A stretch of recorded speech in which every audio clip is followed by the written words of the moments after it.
Picture this. It's around 28,000 years ago. Somewhere in the freezing hills of what we now call the Czech Republic, a group of Ice Age humans are huddled around a fire. It's cold, it's dark, and they're not trying to invent anything. They're just playing with mud. They take a lump of wet clay, squeeze it into little animal shapes, little figures, maybe just to pass the time. And then, almost as an afterthought, they toss those clay figures into the fire. Now, here's the wild part. Nobody in that group was thinking, hey, let's revolutionize human civilization tonight. They had no plan, no blueprint. They were just messing around with dirt near a flame. But when that fire died down and the clay cooled off, something had changed. The soft, squishy mud wasn't soft anymore. It had turned hard, solid, almost like stone. It didn't melt back into muck when it got wet. It stayed. And that tiny accidental moment was the seed of one of the most important technologies humans have ever created. The technology that would eventually give us bowls, storage jars, cooking pots, water containers, and honestly, a huge chunk of civilization itself. So how do we get from a lump of mud tossed into a campfire all the way to the pottery that fed entire empires? Let's get into it. Real quick before we dive in, if you're the kind of person who loves this stuff, the hidden origins of everyday things, do me one tiny favor. Hit that like button and subscribe. Seriously, it takes 1 second, and it genuinely helps this channel grow so I can keep making these for you. That's it. Let's get back to the mud. Okay, so to understand why this even worked, we need to talk about clay for a second. And I promise this is quick. Clay is basically super fine dirt. We're talking tiny, tiny mineral particles, way smaller than sand. And here's the magic property. When clay gets wet, it becomes soft and moldable. You can shape it into pretty much anything. A ball, a snake, a cup, whatever. But when you let it dry out in the sun, it gets stiff and holds its shape. That part, early humans probably figured out really fast. The problem? Sun-dried clay is fragile. And worse, if you pour water into a sun-dried clay cup, it slowly turns back into mush. Not exactly a great water bottle, right? So sun-drying alone wasn't enough. You needed something more powerful. You needed fire. And that's where everything changes. Here's what actually happens when you heat clay to high temperatures. And this is the whole secret behind pottery, so stick with me. When clay gets hot enough, we're talking really hot, hundreds of degrees, the water trapped inside it gets driven out. But it doesn't stop there. The mineral particles themselves start to fuse together. They basically lock arms and refuse to let go. Scientists call this vitrification. You don't need to remember that word. Just remember this. The clay goes through a permanent one-way change. It's now a totally new material. It won't dissolve in water. It won't go soft again. It's done. Forever. And that's the difference between a pile of mud and an actual pot. Fire. So those Ice Age figures I mentioned at the start, the ones from that site in the Czech Republic, those little fired clay animals are some of the oldest known ceramics on Earth. But, and this is important, they weren't pots. They were art. Little figures, ritual objects probably, which tells us something fascinating. Humans figured out how to fire clay thousands of years before they used it to make anything useful. We made art first. Bowls came way, way later. Now you might be thinking, wait, if humans knew how to fire clay 28,000 years ago, why didn't we have pots right away? Great question. And the answer is actually really simple. For most of human history, we were on the move, constantly. Hunter-gatherers followed the animals and the seasons. They walked a lot. And here's the thing about pottery. It's heavy. It's breakable. It's basically the worst possible thing to carry on a long journey. Imagine hiking 20 miles with a backpack full of fragile clay jars. No thanks. So for nomadic people, pots just weren't worth it. They used baskets, animal skins, hollowed out gourds, light stuff you could carry. But then something huge happened. Humans started to settle down. Around 10,000 to 12,000 years ago, a lot of human groups slowly stopped wandering and started staying put. They began farming, growing crops, raising animals.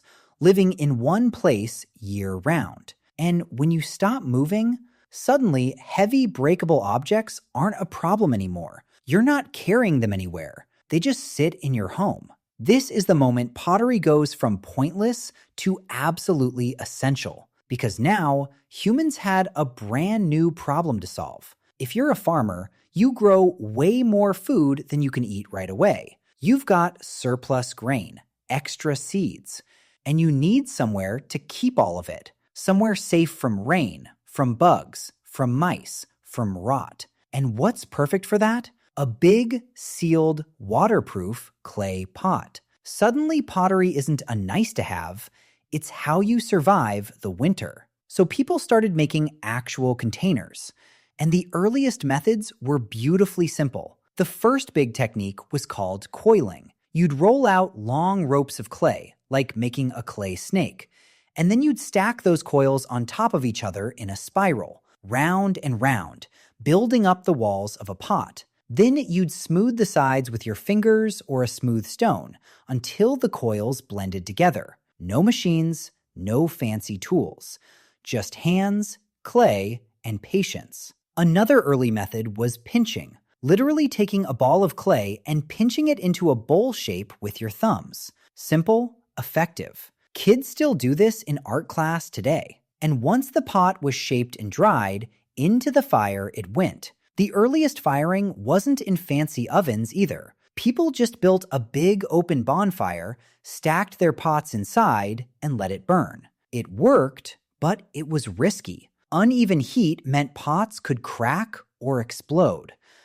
Frustrating, sure, but people learned. Batch after batch, they got better. Now, open bonfires had a real ceiling. They just couldn't get hot enough or stay hot enough to make truly strong pottery. So humans came up with something clever, the kiln. A kiln is basically an enclosed oven built specifically for firing clay. And the enclosure is the genius part. By trapping the heat inside, a kiln could reach way higher temperatures than an open fire ever could.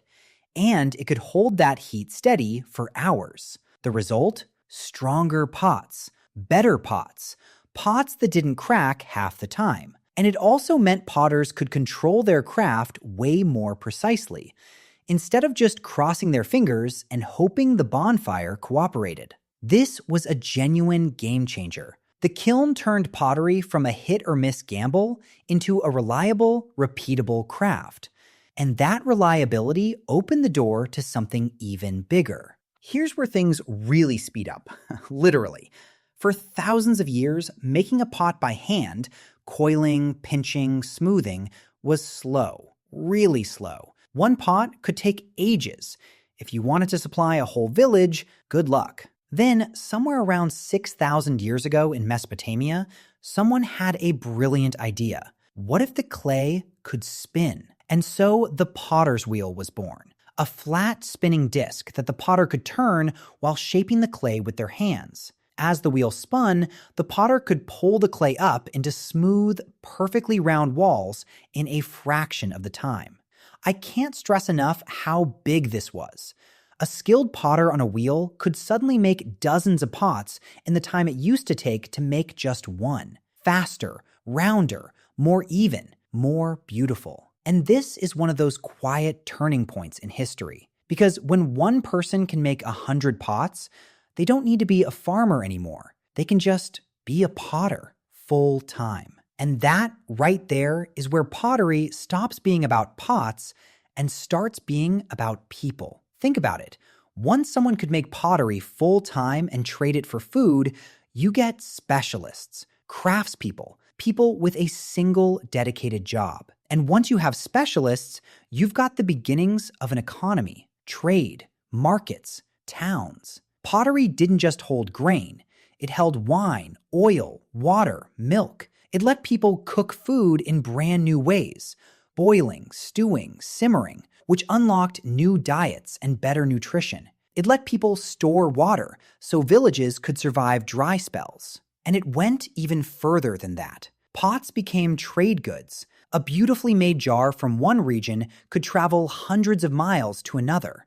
Archaeologists today literally track ancient trade routes by following where the pottery ended up. Pottery even gave us history itself in a way, because clay pots are almost indestructible once fired. They break, sure, but the broken pieces, the shards, they last for thousands of years. So today, when archaeologists dig up an ancient site, pottery is often the number one thing they find. Those humble, broken pots tell us who lived there, what they ate, who they traded with, and how they lived. A material invented by accident became one of our greatest windows into the past. But here's a beautiful little twist. Pottery never stayed purely practical. Remember, it started as art, those little Ice Age figures. And that artistic spirit never went away. People began decorating their pots, painting them, carving patterns into them, glazing them in brilliant colors.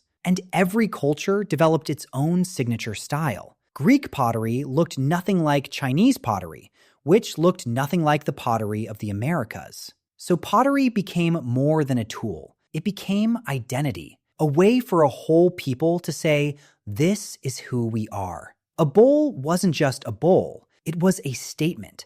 And honestly, that's still true today. You've probably got a favorite mug right now that you're weirdly attached to. That's the same instinct, thousands of years old, still living in your kitchen cabinet. So let's zoom all the way out. The story of pottery is really a story about accident, patience, and timing, all coming together over an unbelievable stretch of time. Nobody set out to invent it. A group of Ice Age humans were just playing with mud by a fire, and they stumbled onto something that would outlast them by tens of thousands of years. For ages, we didn't even use it for anything practical. We made little figures, art, ritual objects. Bowls came much, much later. And then, only when humans finally settled down and started farming, pottery suddenly became essential. Coiling led to kilns. Kilns led to the potter's wheel. The wheel led to specialists.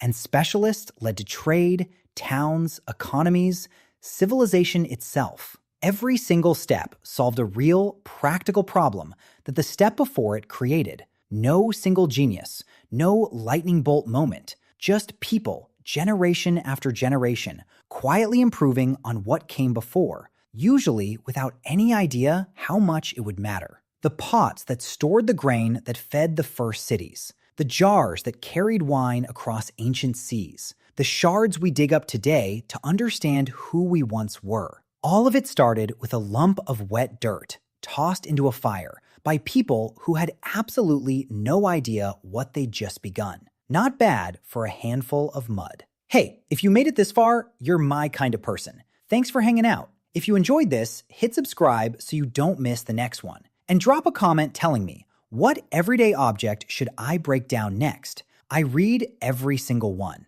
See you in the next video.